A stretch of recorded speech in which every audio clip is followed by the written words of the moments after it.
So I-24 learned this evening that Prime Minister Yair Lapid has ordered to resume the Israeli-Palestinian Economic Summit. This is something that hasn't convened in over a decade. Now, the summit usually deals with updating import quotas to the Palestinian Authority and other regulatory aspects. And our colleague Adam Habib Allah from the I-24 News Arabic channel reports this evening that Prime Minister Lapid contacted the Minister of Regional Cooperation, Esawi Frej, and asked him to advance this issue.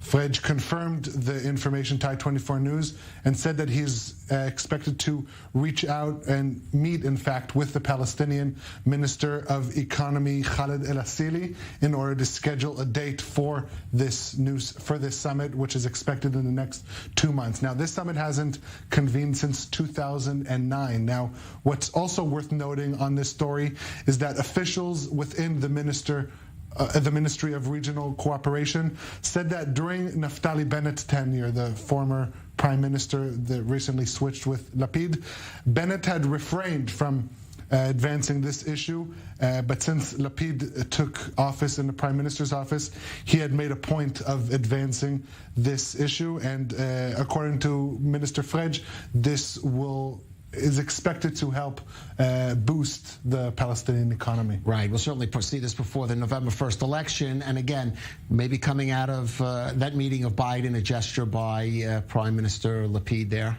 Look, we've seen Lapid has broken course from his predecessors. He spoke over the phone with Palestinian President Mahmoud Abbas recently, something that hasn't been, that no Israeli Prime Minister has held a phone call with the Palestinian president in over a decade. That hasn't followed immediately a terror attack. And so if we are looking at, one wants to tie this to Biden's visit to the region, mainly we saw economic results coming out of this. So this jumpstart of the annual economic summit, something that hasn't happened in over a decade, this would be a substantial development, but also another sign of closer cooperation, tightening cooperation, if you will, between Israel and the Palestinian Authority.